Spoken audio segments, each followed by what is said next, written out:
My name is Mira Ashford, and 11 months ago, I sat in a cold conference room and watched my fiancé's lawyer slide a folder across the table like he was doing me a favor. "Sign here," he said, "and this can all be simple."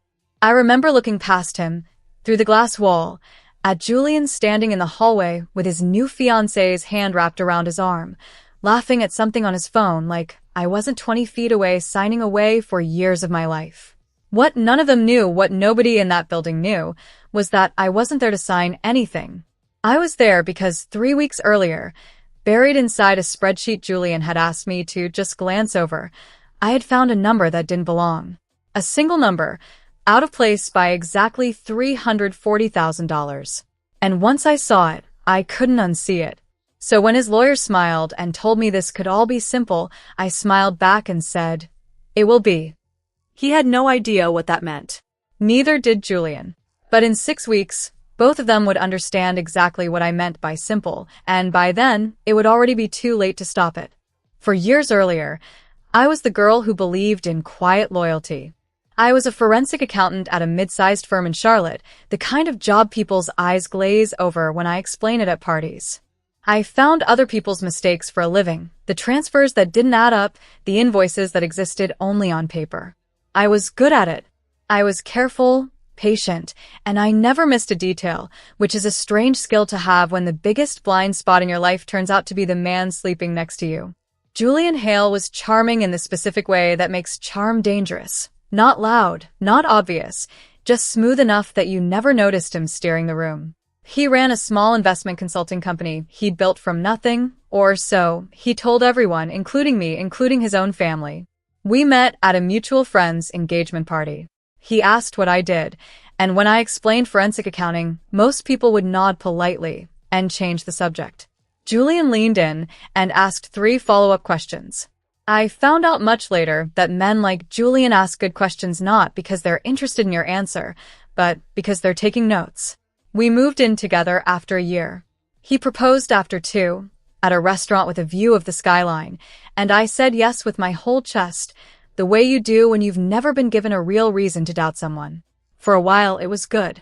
He worked long hours, I worked long hours, and we built a life around dinners that got cold and vacations we kept postponing. I told myself that was normal.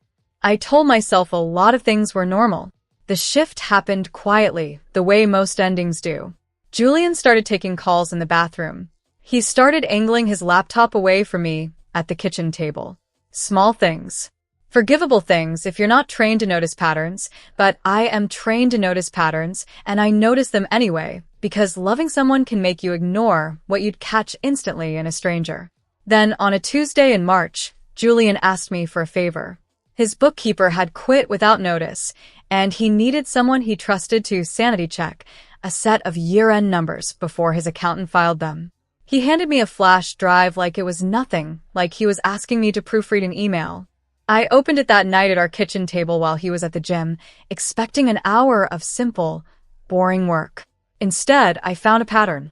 A vendor account labeled Whitlock Consulting that received quarterly payments of exactly $85,000 for times a year for services with no invoices, no deliverables, no paper trail beyond a single generic contract. I ran the math twice.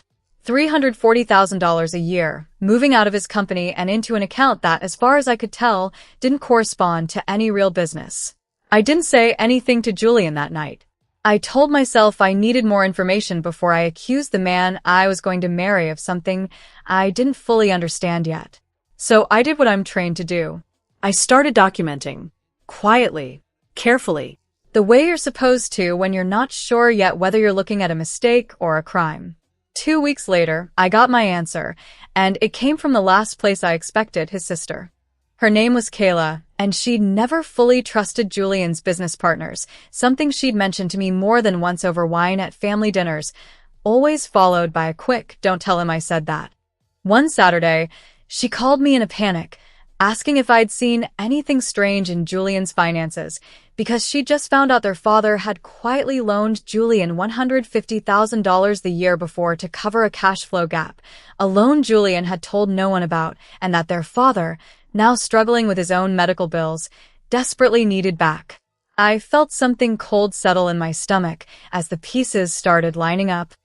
Asked Kayla one question. Did she know anyone named Whitlock? She went quiet for a moment, then said the name sounded familiar. Because Whitlock was the maiden name of a woman named Vanessa, someone Julian had introduced to the family only once, in passing, as a friend from a conference. I didn't confront him that night either. I know how that sounds. But I needed proof, not suspicion, because suspicion gets you gaslit and proof gets you believed. So over the following month, while planning a wedding with a man I no longer fully recognized, I built a file. Bank statements. The vendor contract. A LinkedIn profile for Vanessa Whitlock that listed her occupation as consultant with no verifiable clients. A pattern of hotel charges on the company card that lined up, suspiciously, with the same weekends Julian told me he was at conferences in Atlanta. The confirmation came on a Thursday night when Julian left his phone on the counter while he showered, and a text preview lit up the screen from a contact saved only as V.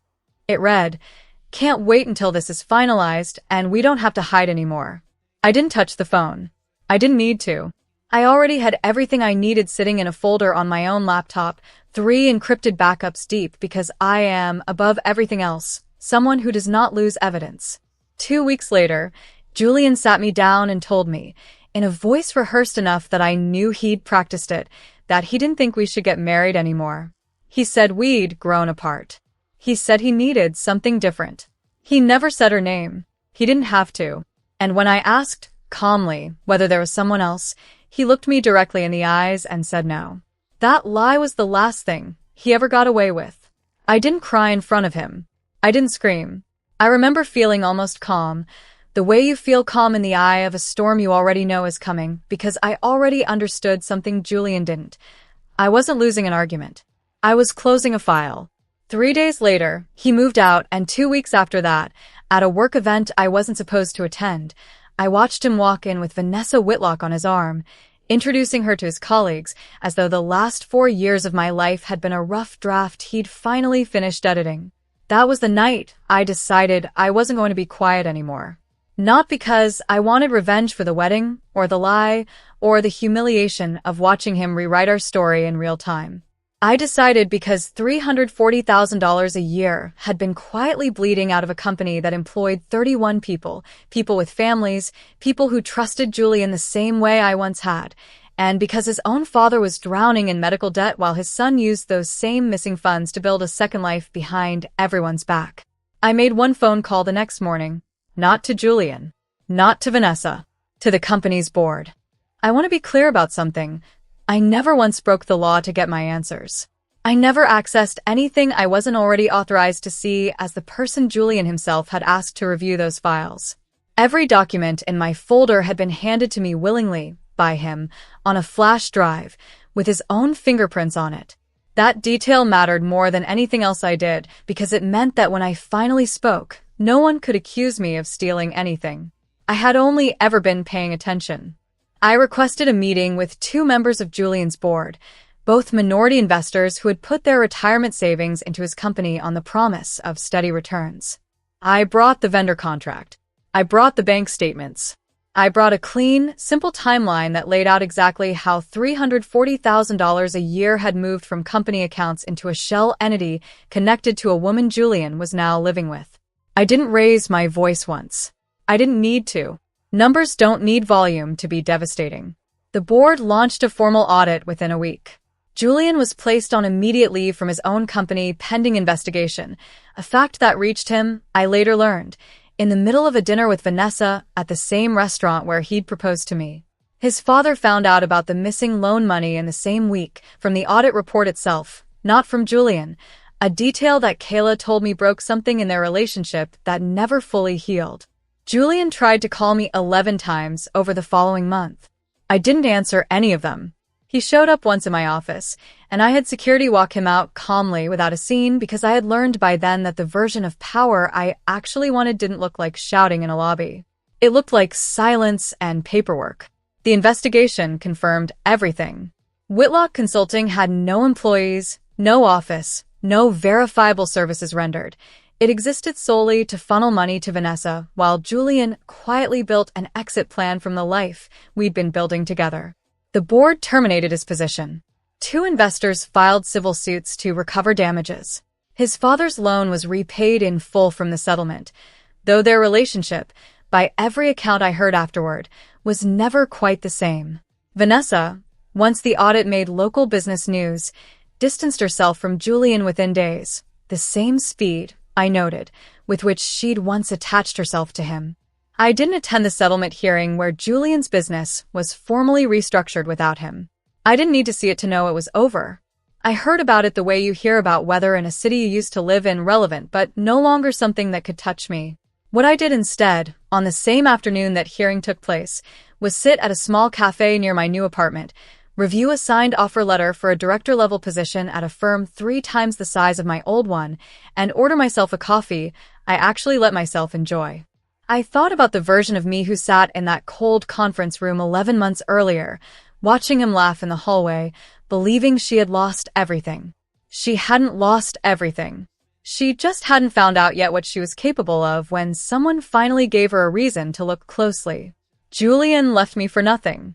Not because Vanessa was nothing. I don't need to diminish her to make sense of what happened to me, but because what he thought he was walking toward was never as solid as what he walked away from.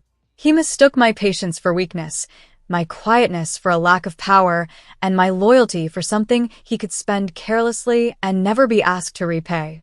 He was wrong on every count, and in the end, the truth didn't need my anger to win. It only needed my attention. People sometimes ask me if I regret staying quiet for those first few weeks, gathering evidence instead of confronting him the moment I found that first strange number.